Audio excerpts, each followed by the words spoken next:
والصلاة والسلام على محمد رسول الله الذي بعثه الله رحمة للعالمين الذي قال الله فيه وإنك لعلى خلق عظيم. مالبي كونتونا كيسو كونتون دي رولا بل ملافلا البالترو لا باكي كاتو منامن كتالا على كمايا أتول بلو كونو أتول ببلورين بي سوما أتول بكلا كيبالوتي أتول بكوردالو مرلا ألبي ساتيلو مرلا ألبي بانكو مرلا من سكوندال oto alsala tulolo baake aliyalla diyamolo tenkonde damande kaatu kajane multolo bela na falti e kata ustase ban e kata dindinte ban e kata taliboti o kolambe ala tentula subhanahu wa ta'ala ala mi yalon kanyan tentula kaatu atade da ayda min kamma wolom kala ya maro ke duniya kono kabulala kila no sallallahu alaihi wasallam ñen kammala duniya baluwote diya ata problème wala sotlaje alkiyama ni wolitanaye kunin ayi konte bo a seejo ko kende bala sayate mento koramo tije school tije kote examu tije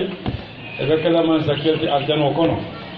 oto fon fembe sambala wo silo kan enyanta wo ko sobe modalal enyanta wo ko lonnal aldumbe tembo mento madama du wolum alka wolde kana school oto fon fen school o nyanta di dalla alñantal hakkilotu lajje bakele aliyakara namera mandinga kan kata wala mo tan gon o kola be school la principal o kon don na bake Mr. Joe yala ke kende ya fo nyana na sutumo to kata nyawonya yala ke kende ya fo nya alama ala ya jo alama ala ya men de palaso to ala palaso tikandi be se ka toure fanan kon don na ayakata bake benno ma mambulano ñen kambalantina bi beŋoke mbese sijan momoye mere min soton sadi ñonna benna seku ba kontonna bulubala seko hayna lori oustaz kunda nen tica kunda anen skulola do kulalu be kontonna anatolu be skulola kontondiro koteyandila katu samwa sam ese jiko sotonda goto kan kele ñen kammala kana miro min bembulu anen fanan al miro min balbulu se benjan se kaca se ñon so miro la do seyala mamen yalon koy malon nu do salo men yalon koy malon odona kita wonyama lafita hanim bi kala kili aliya tuwolo mina kumo be fola ya kacha min dinnan be diamula minto o kacha wolom corruption o koto mo menati manden ka kawoto akoto seke tinyaro tino akoto seke no tilimbaliyati akoto seke no faniyati akoto seke no keloti akoto seke fanan kamolu toñi kela fengol buuji wolon soñaroti akoto seke fengo fe yalon ko atemmo nafala abedunta corruption ole kono bari ni ko Gambia corruption o mo jama kamera ko ni mobe office o kono wala man sakunda wato la ka corruption o kato halika sifatan fansoke ndemo mandin kole tin televisiata bes ndemo jola tin televisiata doti ndemo fulo tin televisiata doti abe wanyamal hane momo ka oke ete mariya corruption wala tinna momo ka faniyafo mote duniya min faniyana ne man foy bulude bari kana kira mechoti o be mo corruption wala atol student wol nalbe exam wala student wol min ka sunyaro ke spailing alfon ka kili wanyamal o be mo corruption wala kaduna exam o pass aya pass sunyaro le ala wo suñaaro ya tinnale modo ma pass atayo dango aman wodan to nyaka oto fana mo corruption wala muso min ka tabiro ke kutubun kono na katu mobile diamo la foko tambita bulu katu wakakele o fana mo corruption wala dindi wo mi yalon ko fana yaki biti ko do kambanni wo e kay ko ta fen karisa ay kodolin nasindi ay fen bondi je corruption wala oto corruption o hadaba di moy kokuke mi ya lonko amambeteya abeta fango torala abita modo torala abe modo la hako tinyala abe dunta corruption ole ko walatinna atemu bunda fanurim balati barim bakatala la bunda ba minna wolom corruption o mi ya lonko akake santo corruption o mi ya lonko banko be kambenta e ko neta do kuwal mbe jola nin koni balala yow do kota eta kali qur'an wala télévision e laaloy ka moolu ñaabe ka duniya be ke juube i qualité ko n qualité ala la mi yenda ye bulola qur'ano ka i konte yen sasidin do ko minna mbake la ñaamal nta tilimbaliya kala je nte fasaro kala je yalo nin kumo kuliyata ba kala de nin wawato tambita doron kari kili wo mari ka suñaro ka hani min bije sanji mu wan abuka suñaro walakin na niya korotin na dulalu to wajimano ka do kuwa kele sanji mu wan ala joman kafu ala alhalo man falin ala batabe kafuka bari mo ye palasi badi ala doron kari kilin doron nabe nyantam bungo kono isiaja ay bunjawolo oto corruption wona taji kaatu ala joma tinna ayo bunjawolo fen jama ka wala ke konoto e mabula minna do kalita le kate wokel corruption o mu kujaw balati wala tinna na façon o faali corruption o tiyata mo kunda wo mo kundata corruption o tiyata banko bankuto a banko na e simfa kilinta 1 inch ahead na tamata simfa kilina 1 step aka simfa tan neke koma backwardness banku corruption o metaje a banko e salon ko meta nyawnya molbe civil wo kala kerobe kala je banku corruption o metaje e salon ko afwaro be siala ana hulutiyete banku corruption o siata je e salon ko molbe islamo kala nafiki yala kan ibe salila bake ibe sada bola bake bari ibe kuriya min kala kullo kono hani iblisa ta hani la kala banko mi yalon ko corruption o siyata je moluka min fay dala ibuka bara isufolula moluka min fay dala abuka tare nganiyoto moluka badiya min fay dala abuka tare kono moluka ku kendo min tandi molula ibuka ke ala kamba ka ke molle kam corruption o mambeteya walatinna ni ala yamma koy ala tulolo dindingolo jamano min tambita ye kukende bake koma jamano ko foloto kebalo ni e karafa kodo la misalo kammala ye karafa kodo minna ya tafu funto min kono wala yake kalpe min kono wala yake fengo fen kono ni nata wo kodo nin wo funto e ka wala murundina bari bimo ni ya karafa kodo la kaminake o kodo abadomola abela funto janila ni nata koy ko sungolla ya busi sungolla ya sunyanko ngam misalo le diyal oto kulum kebalu wolu man fangole kaminkili corruption bari bi jamano moy corruption keminati Gambia na diamu Gambia la katul tolbe wala kono Gambia corruption o tatale fakata molu la adoti sai moli ya corruption o ke dinkende yati ifawal kamman salimo fo ikonni so yasiti damin be o ka balu wala to wonyon kuma nore mo fawo man soto momin ka fa dala wo fawo man kende ya samba kampama kuran tolom na samba kampama ya pengu ay kende ya katu wo moya fawo misali ni solela atemu moleti ala ya bunya ala ko ye suratul isra qur'ano ko le ka fo soro mi al isra ala ayatan wala ala ko ye ko ولقد كرمنا بني آدم أمندن كافو كادانتيد على كاليتا لا كون كاليتا نسمبولا نهدم دي ونده دالنا بونيا أي حكيلو ديال ومو كلمو كنا كافو يكو يبيان وسيتي دانا كبالو ولا أجوبة دي أيا فانو مثالي بيان ولا أيا فانو مثالي نياما نيميلالا أيا فانو مثالي نودمو لالا كاتو أكامين دمو نولو مولا كودو يولا كفون كفو ياتتا دو كولا ajube nin ko bala fata bak ye mota yake directote ikaji o $10,000 o $10,000 ite Gambia dingo ifa male ka o tax jo wala mpojo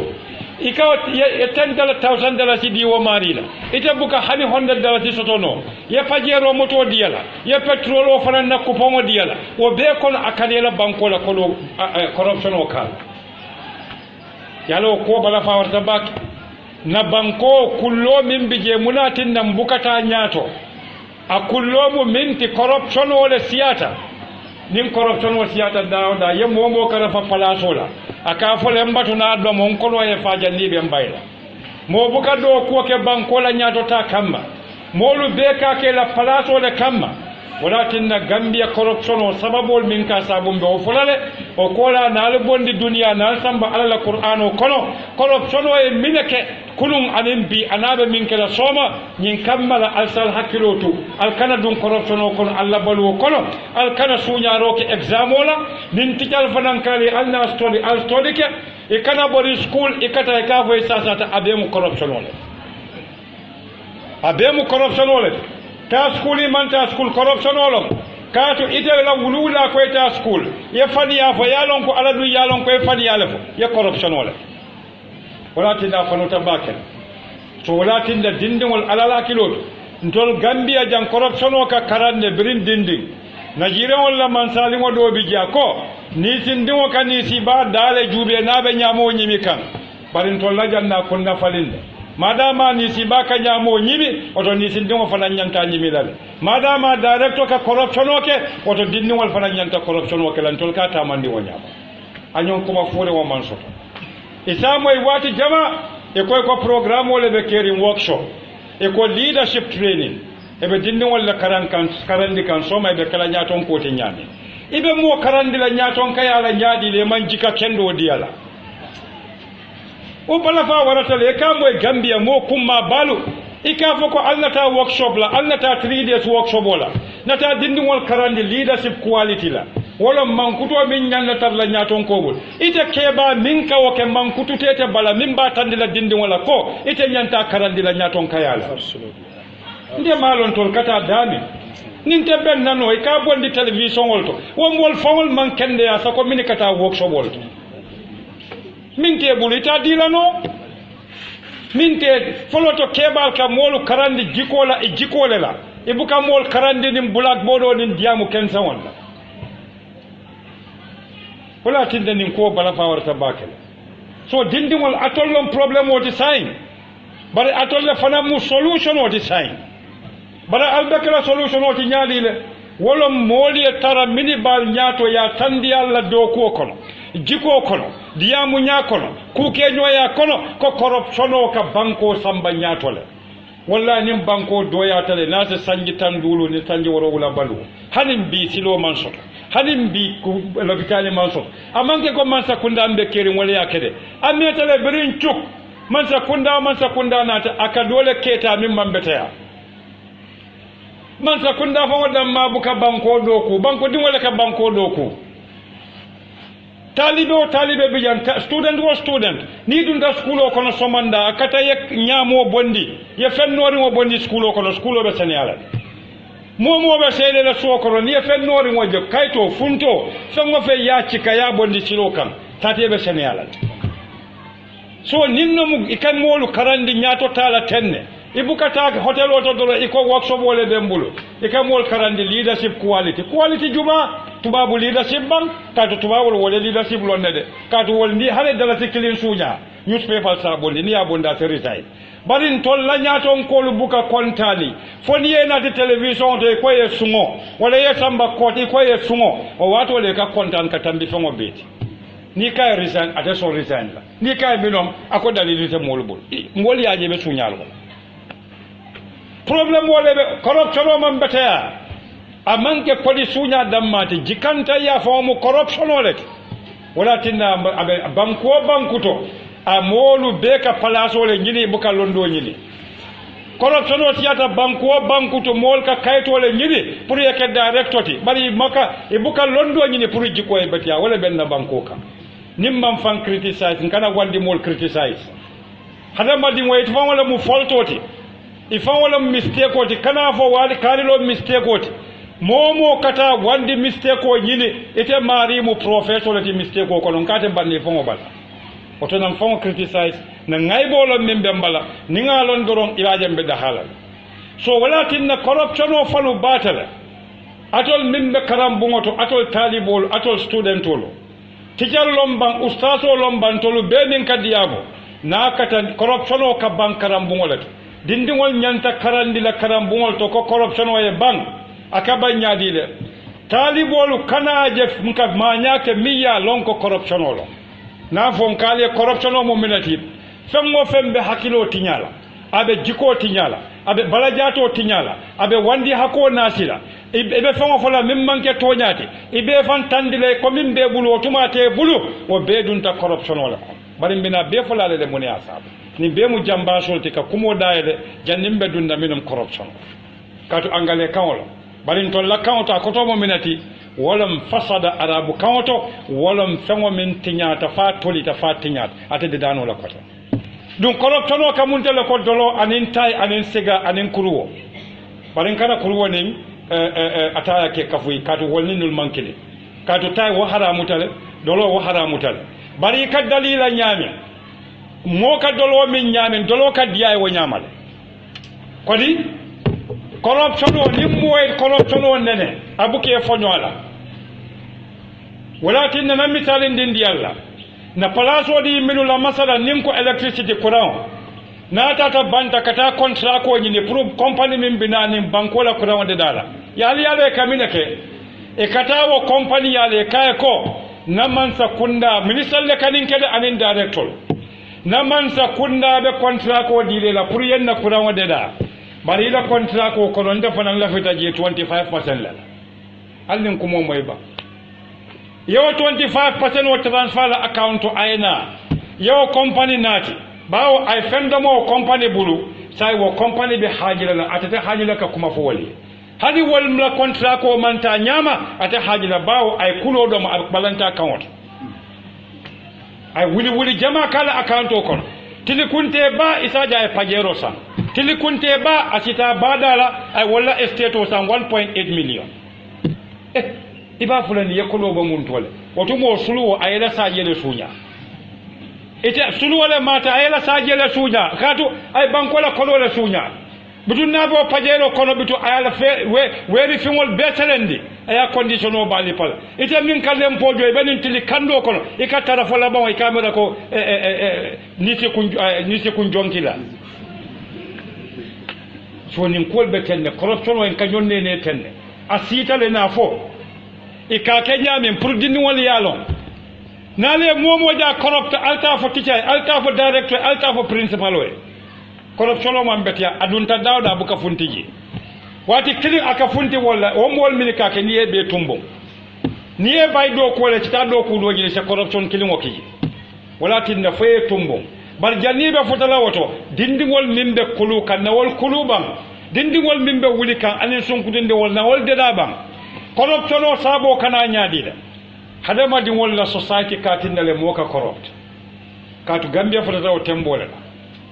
yaaje kariya bunjawolo imanji din kayalo nyaadida ita molbe noma ibarakantan ifalango yenillo yale ida molbe susunde kan ifana yeta sunyari bake wala droko wafiye nalo tili kunte ba police ole na drug squad yemuta ngol safo ko ila kela police to tariyati yara fa be dinnel wo mol min ka ko mo brite memuta itolle kana ka fon so da faso gambien wol ni mo problem wol ti e culture e nasty dirty culture ntol tatale fon nem fula ale kuto lon ne banin kana ali alon nem fula le bela ntol tatale fon nem fula wala keta mo beji koti ni be di ma kono din kende ba lungo mi ye baragma ye muta e ko dim fude bari brabe kuriya kala jumale kay kanake mo ma faare don qur'ano ko wal takun minkum umma yad'una ila alkhair wa ya'muruna bil ma'ruf wa yanhauna 'anil munkar ako wato wati molle nyanta tarlaje min ka mol kili kayro kam kayroɓe damin koroti je korota damin tenkugole ɓe je tenkugoɓe damin ñatotale ɓe je ñatotaɓe damin contanole ɓe je qouranole nin fo ako kamol fatandi kujawla ɓarintol bukatu ntol tatale fo ninga moje kujawo fogola nka tambin ka fay salamu aleykum continue yakeɓa wa ya'muruna bil ma'ruf kamolu yamariye ku kendoke bar ni ɓe mooli yamarlaka ku kendoke e kane fawoke malaikoti de kati fana ye kukuru wala ke wo mari yamar kulu woni bunya ni sone yakono oto corruption o mu ko jaw balati de ngabe banko abuka wuli de corruption o mu jikole corruption o mu mira nyale nte barakatale barna barako ka sunyaro na barako ka tapaleke na barako ka su ka faniyaf corruption o be kanani nela walakin Allah subhanahu wa ta'ala qur'ano be muslimul bulu bari muslimul kamuntale ko gambia be bulu ñaami gambia musilimolu aka muntala ko gambia be bulu ñaami ali yalon ko gambia fawole nemata america tibam ntol be kanda bagasol parking kata visa ñini kata america almalon ko gambia tele nemata america tibam folo alla gambia man wala oto ka gambia do ko man koleya fulan jaw gambia o man sangara aman kelelo kati wo mo ke mara ota soniyata saban jaw da fente duniya mi hakilo diyata gambia woti oto ka scientist o bondi gambia o kono tebanna nani jaw gambia wol bebu badi wol tim koy fututa no yele oto sonko nin kelo manyena kele nin banko kan wo be kola gambia la banko amanno banko bebe jambandiri ne bulote banna yirolte banna o kola gambia jiya ya murumurun karo belela oto gambia alay gambia le so america ti bar gambia woni famo balide kaatu idin kungol na manke musolu kanin kuntinya furi wala kan kambanolu wol kamila jindi kurto men kaji duma na manke woti molma hameso to kote parce que dindi wol fana me taw man dindi wol deda bribe doyare nyanta dindi wol deda lale ke mire fangoli isalon ko alame bali ayeso fango belale tilote banna gambia sola jube ba mol buka sola ka kuran malabam gambia tiloni yake sola ti dahata baji o fankaso di atlantic ocean yete bannaji river gambia mu jisele ti keno se kala bari gambia on fango tano mo minti taro ye bala nabe do kola gambia on la fide kasi air condition le koto ayala tapala pa mburo kala so kono ay bota ke woto adala malo munte ka je kandindi minna ketulo bala office o kono bidita ta wato wati ay fanko landi jang funto landi jani wo tapala pa ne wo tibe nyonda wo be kola tina suñaro ke molla kolo la kate mo direct mol ko ite tarala do ko ate bennano ma fo mo kanati air condition ko to de ma fo mo kanata pala padom bari air condition nin ta pala padom wato le bela anin ti wato le bela ibe air condition ko ne be suñaro fala na wo suñaro diata la ko na mira min nyanta suñala wolom jumati min be kando kon bari te air condition ko ne kanna ko lo suña abemu kickback fleti ila nin commissionol mi kaji nin company bulu hali tata do ku nyino le safo ko nje do ku wadi la bari la salary follow tala ni tema ba busundan do mo siyat bari mo min ka busundan lo moy fane saji yo fatuma dol bije bari ko da saji fala kam wala saji busundan do mo dorong wala tinna saji el banta gambia bal fanam banta wala tinna banko mantano dulaki ni busundan do mo la bal asiyata banko to be on ka banjele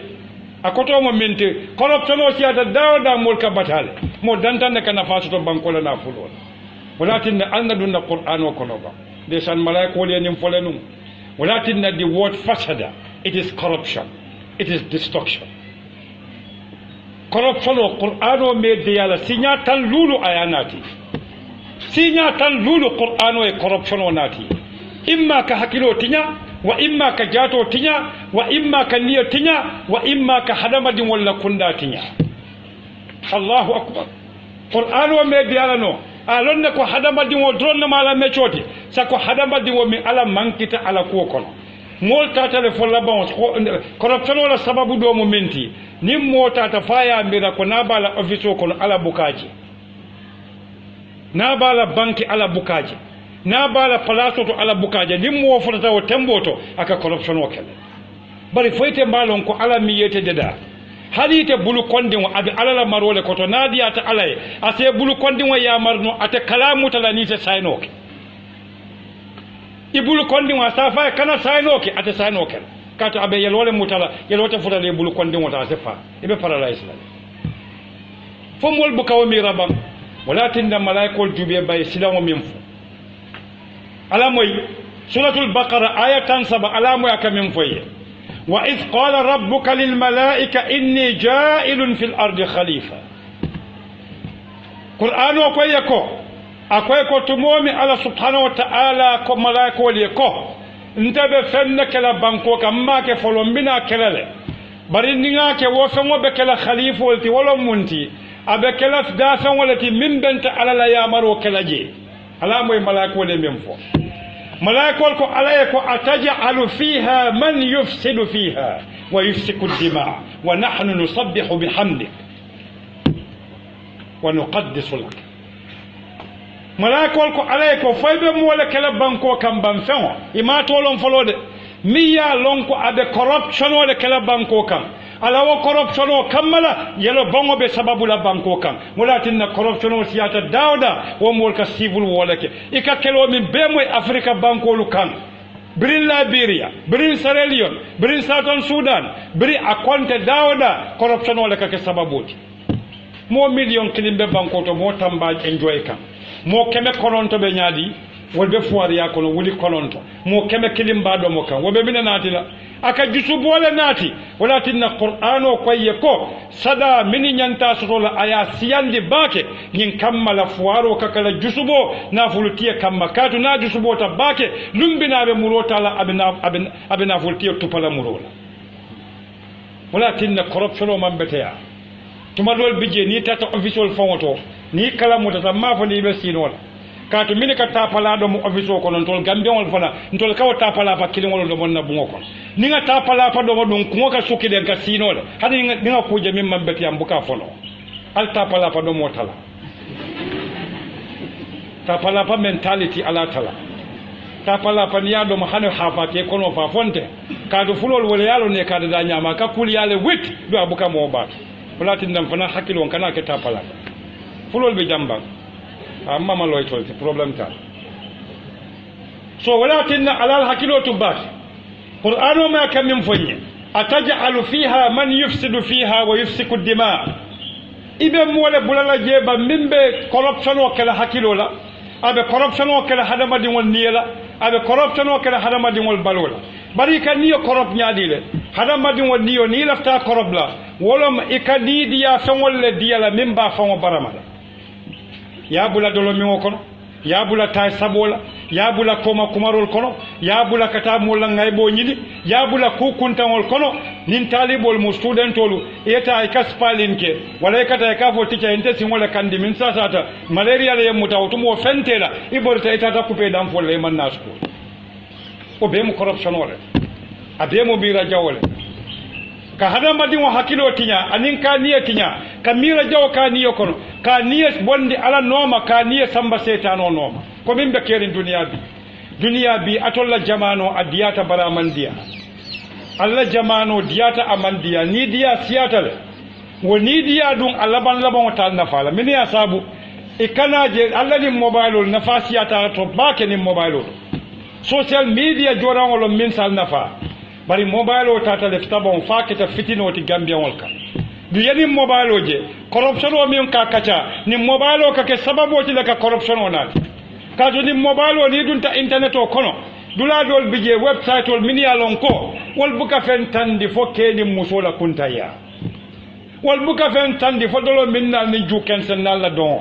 wol buka fen tandi fo ka fay ko 419 kuru ya bakala nyame du yaaje min bete ya min jawyata dindi woto wolom dindingo kana son aka kuriyaje nin dindingo ka kuriyaje a nyala ata kamera ko wolom kubetoti na ke bata woto kono ni ka kubeto fele aka fay hani yente karandi kuriya min na wolom kubeto walakin corruption o malaikol moy kamem fo ataj'alu fiha man yufsidu fiha wa yafsiku dima oto yara fan corruption o kamineke aka tinnal hadama din wali keloke nim wali keloke yela bongola kije yela bongo dum kamina sata dol fa kafa dol baye fa dol kotwaye fa dol domale fa oto corruption o bambetea walakin suratul baqara ala yamaru malaikol e yamaru kadinne folola bari jumale nata ke corruption wala nyaton koti wolom iblisati bari ala ko malaiko le sujudi adama e kabunya iblisa ko atata kala ayala mina kan ako ana khairun minhu akon telefisiyate ko nay sujudi miye yente da dimbalala ina tawde da munna potola aljam moy bang momo koropta ike miraten momo ka corruption oke ini iblisa den tabakilim fakilin la yalo muni asa momo ka corruption oke itaka fo molele ko ntele nyamentalti nte musumo menti nyaamentale niye molla kodo sunya e bunjangolo isa fo e kontele fisiatal tele la kolo siatal ko reni iblisa be dentale oto corruption mu iblisa yalati bari adama jube ba mi yalon ko afananta ta fanyina ta alala ya marola ala kay ko tenkun gadino kono bari fenkilin kana woke domoro ke dawda diate ye bari fen kanake oto atol talibol fanan madama albe dindi yarin alkabo alla suwo kono alkal kana school alkana sulu wala silota ale school silota ale sila do dundiji ale kumo moyde na alkal bata suwo kono kana school alkana silo jenkendi kata kudoke adama wala kata la arjano kono ala kay ko fengo fen diate ya domo bare kada ku kilinki oto ita talibo ni bota suwo kono e koy kana school kana kudoke na school doro ni na da school ni e bandi sila suwo kono oto corruption o fela minke adama ji ama atenjina telefon corruption o ten bar iblis alom corruption o aya fon wara kato aya jele ko ya tadda dimbale la ya adama da potole la mol mini kanna kodo sunya e kada mo corrupt ringolti e ka wala fon tol fananya e ka fonyela kon na bunja wala nyinyate la bundi ngote na motole nyinyate tati o ton telefon am fisiyate tete oto iblis abadi wala moy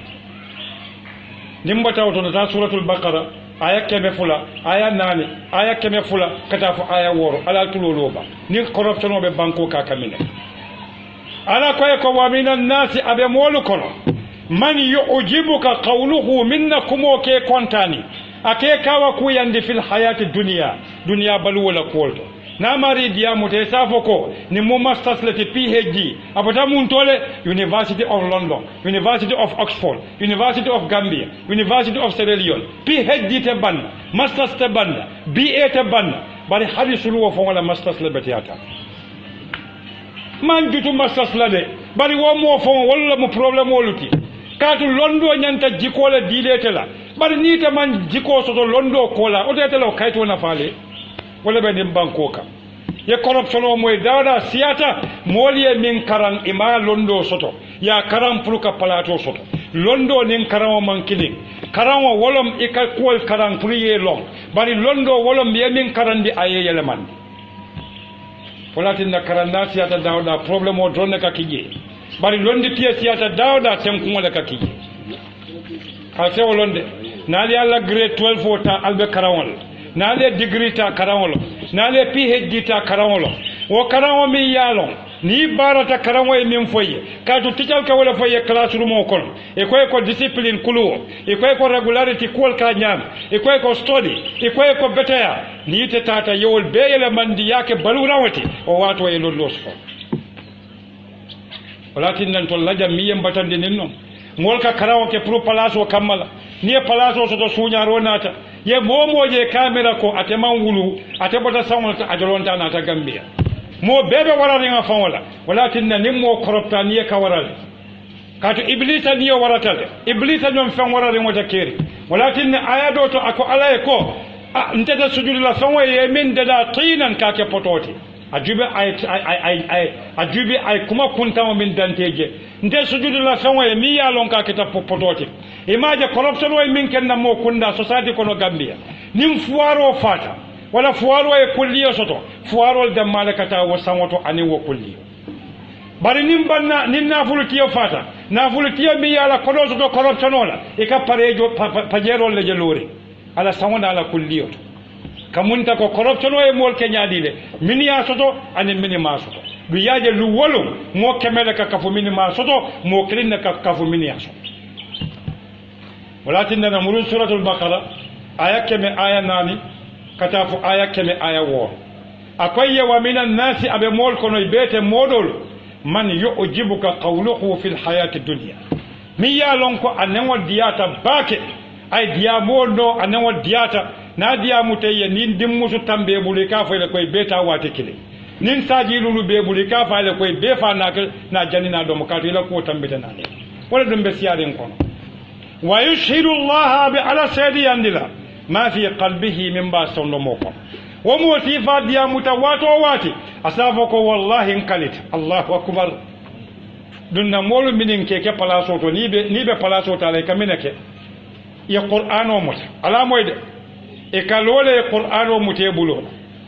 إكالو كي دالا كاتي فنو بكا كاليده مولا كالو فو إتول فنايو كالو سينكا كوجلو قرآنو moya fo etolia 57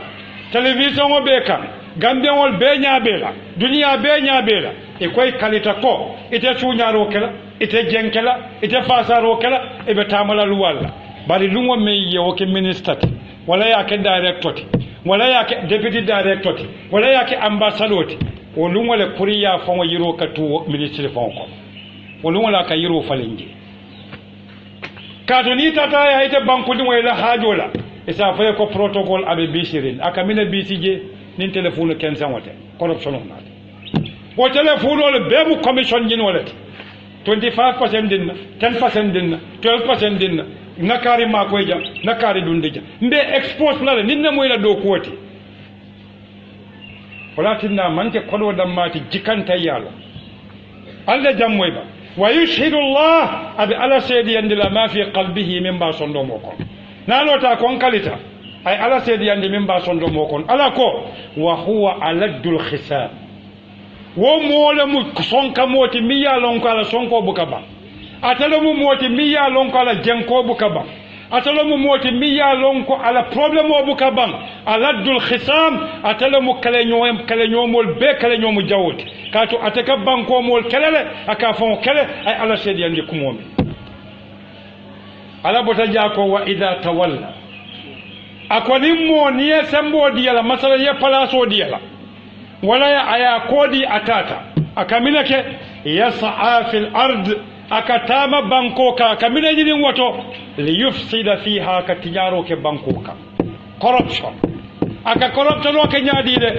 akonye li yufsida fil ard ala koyko wa yuhlika al harsa wan nasl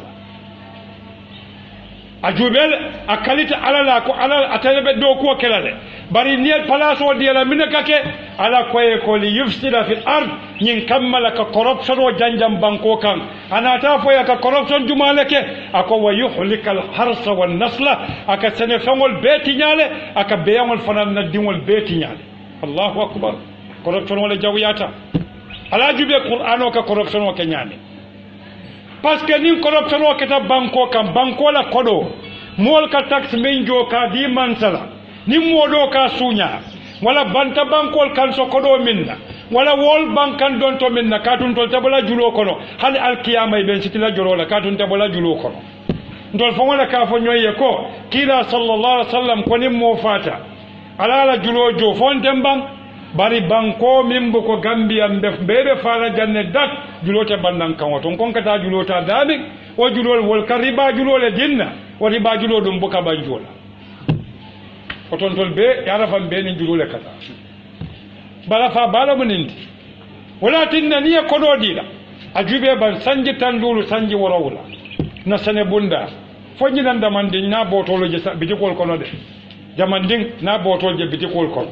e ko jaaxal pasari mano e ji seede momin bulu jiyami ya lonka te banna ite mela mano sene no oto mini yatinna wo mano man sene muni yatinna tracto manna na mo jelleki atol talibol studentol na mo jelleki university karam wala private agric science karam na mo jelleki bari mol be nata halin bi mo fango man gambia ne muno ka bondi gambia ne muna yato ka ke international ne muno halin bi mo ma fanye kon na dutol kurango minke mutambe boro bola mun tole halin bi mo ma fanye ko wulol mi yalon gon ke jalim ba sopla nyaadile halin bi na agric scientist ma fanye ko nyantan na yirol kala nyaadile pour ka foko nin sama sita yirol kadin hani na yirol kuluba nyin kamale kadin sam karwa kari kono kadin halin bi mo ma fanye no niamo e ko expert wona ta doro abata bandale tubabo la ne karani ne ki tubabo ya iman karawono inate ko PhD halin bi tubabu diwo kana akade karandi la banko kan ko ditabe kende yari corruption wala ka kada madi wo min buke mira fawe aka muntala ko falwo min fata amanke falu baluri wotide ka to falwo nabe baluri ake mira de ni yali pa ka bolle na nyamoja ka do bari fali fari wo molka koronto le ka wobade mo buke mira fawe fali fari wala moy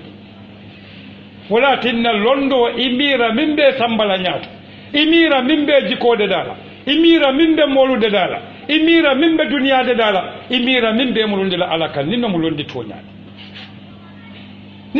toñaade wala tinna nin corruption o kita banko min kan asane fengol buka barakano wala tinna ala ko nin momi yalon ko akoni momi yalon ko a corruptale na tara palaso diala wala na ya kodi ya markendola akatama banko ka kamine kije aka corruption wala janjam banko kan na ya janja kamine ke akoli wa yuhlika al harsa aka fifa wal belatinya wan nasal an beawol le Gambia nim banna salo ci da nim beawol man nan te banna kala oto na house animal husbandry min ye beawol kalam veterinary science ya fonye beawol be kulula nyaadi le siya Gambia kon bari corruption wala ka kodo min mansaka bondi allocation o ka kere ka samba Ministry of Money Agriculture and Animal Fenko wo corruption wala ka kodo bang wo corruption wala ka tinna hani ila laboratory mi ya lonko e nyanta research kalaji amambete ya hanin wala tinna corruption o mambete ya amamme ba ken tata sere kunda general hospital kono emergency ama hanibi koti emergency wano kono tata je na hadama diŋol je laari ntenin min naata ñina tantala le na hadama diŋol je laari ñaamin ñina tantala le man sama woke de ye nin kada fa lopitano la wala koropta wala tinna woketa woña hadama diŋol ni ye je laari koye ko mool ke la tenne ke musu keba mini tambita sanji tan woro keba kotolu e kañine tala le wolluŋo fon nin keso bente bulumbe révolution o kerewo ɗum parce que man benne ni momo ye de corruption wala ala be konti bola le som moma nyanne de dala wala tinna tubabu kunda ila media ila journalist be do ko wala momo e dollar kelin sunya ila newspaper ba fala dunia fa doron ibe bolal barin to lajang ibuka jalolu buka kora ko ti mo kuoka ibuka don kilo kuntu mo e fo mo men corrupt bari mo min ko mo le ni ne betiyata ni man betiya e ka fo ila ko hani ko itala diya mo siyata tela misiro kono wala tela membaro kan wala tela classroom kono wala dal ila korda kono itala diya mosia so wala tinna ta hakilo to bake corruption o mambeta corruption e dula bele tinya be alhalo min hanal be school o min kono ndunta janane school o jabe nyiñare nyami bara mamfo alla principal wala ke kenda yakan anala management o teacher membeja nata jan sinya jama bar school o nyiñata bakale oto yara fa nyaton ka kunda e koddo ko niya doko ga moji santolla kun kenwa na tolita balo katinyale nyaton ko be de dala don duma be de dala yiro duma wolon sulote fondemba aka bambam ko le koto kodi bari yiro ni la takiri la yiro la fo je santo jube jamba keroje ji o man ke to nyate ba wala tinda nin santo benta don duma ka bende bari ni ko santo o ba sunya kan de duma ka minefo nte manke akote wala be Gambia ay dula bele be itata dawda ni fa bela ci di binna ka jifo ko la ko ita ka dun te to ko le to be silo ka luwol te to ko le karanta mota silo ka problème wala bije imbe ke taw akata adolati mobe sontala walakin ala konye ko li yuhlik al harsa wa al harsa wal nasla akamina ke akadomoro mola domoro tinyala nin corruption be banko to konko ka siale nin konko siata sunyaro ni nyom fa ka siale ni nyom fa siata na meta mol ka kelo dun kamine ke aka tusano tumbulne aka mo kunda tumbulne kodi walakin na hakilo to jambaki ala mo ya kamin fo mari la koto ako wa idha qila lahu ni ko mari ko ittaqillaha sila alma akhazathu al-izza ako mari fanwaro le kamuta bil ismi fantam fajunu be baro walakin nimmo koropta bake nimmo koropta ko aka mundale ko droko ni ka mariya ko mori keba ne londe ko e ka 5000 de buta kari wo kari bari biliyete bulanin 10000 bungolo kan asafa no boje wa ita hasidiyatal da ke ya marle de aye kulolon de nka ataya minne kulu ye grade 12 soto de grade 12 soto e don ta GRA kado GRA momo don ta to e ka domal sulwol fongola sulwo bebe wolto yemmoy wala beta momo dun tawte kadum problem wala be keri banko ko do be kata kafun dami ni dun taje bi soma do moto san e ka ka nyame alale yalla so ni mu problem balati fon belom ustaz kundalom tica kundala be kuran bi jere fon sa jar bari momo e fon jara nyin kamala banko be la kuran sa jar وإذا قيل له نيكو ماريكو من كربتا إبينك جابر كليك ولدي مول اتق الله إفنتنك على لا يامر صوصولا kana corruption oke kana mol hakodomo minaka kala akhazathu al-izza fanwara kensa wala kamarimu Allahu akbar bar alamu ya kaminko ako fa hasbuhu jahannam nin kumo dimitade fa hasbuhu jahannam ako mari jahannam wala ya wasa kata kamindo mo dimbalum innal ladhina ya'kuluna amwal al-yatim ay yatama inma ya'kuluna fi butunihim nara banko bela kodo e kamindo mo wala tinne momoje kono bu konde fon kono abe wala li nyaata e bukalon kono fo dimole bi jeba fo do morole problème wala ninti problème wala be caring amam betea face fole molia tinya journalist wol se wuli baye investigation oke ni mom wala corruption o mo ya sa fe kayto bala bari journalist wol fana ni da fandi kuru wala buka sa fe de corruption o keta kolchote except bundamandin illa man rahima fa ala hina tamil walakin alako fa hasbuhu jahannam ako mari jahannam wala mala dundulati ala man dan woto corruption wala dimo ala jube ba ako wala bi'sal mihad akon kalita wa mari wala laran wa jawyata bakal abike la da walakin sinya qur'an wa corruption wa faye sinya tanu abuka fo fenna baro to fo hadama din wadam ala koy ko inna allaha la yuhibbul fasad ako ala man la fi kujawala corruption wala ako inna allaha la yuhibbul mufsidin ala man la fi mola min yalon koy ka puriyake walakin ni tata qur'ano kono dantero dole bije suratul kahf e kafo molu minne ko ya juju wa majuj hadama din won jikola ala moy alay min foy la koto birinzul qarni tata wasate mole min faye e kala ko inna ya ajuja wa maajuj mufsiduna fil ard walakin ya ajuj ni majuj hadama din jikola niyake dolon katu kalimatul fasada walam corruption qur'ano bukati fembala fa hadama din wala baro walakin ni tada salah la moliya e kafo kilariya mo kekende ba mi salah ala molla sate to mine nyon ko mo fa mine nyon ko mo barama fa fata ala moy qur'ano e min fo ako wa kana fil madina 9 rahtin yufsiduna fil ardi wala yuslihuna fiha hani beyangol ke tilimbali ya corruption wala gambia dun sa hakilo nin ko na londo so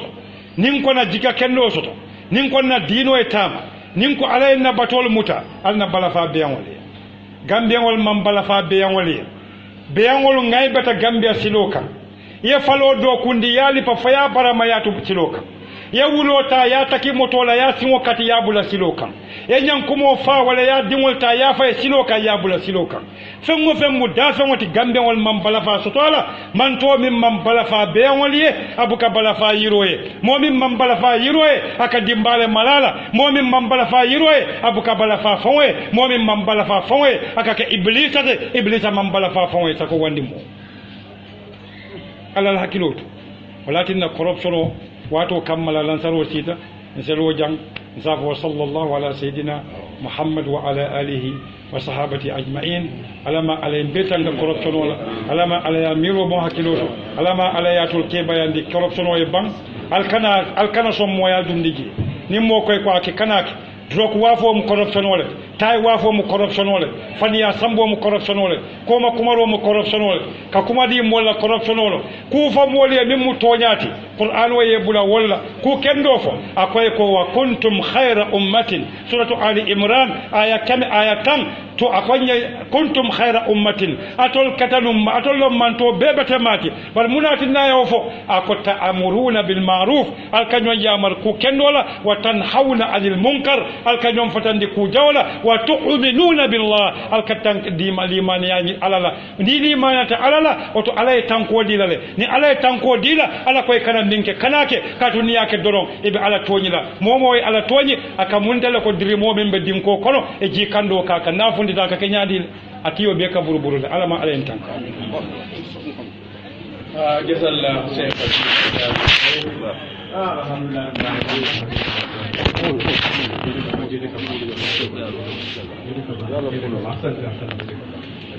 tarafna to alhamdulillah rabbil alamin ga sebo la amaro boy alama alen ke an no malati alama no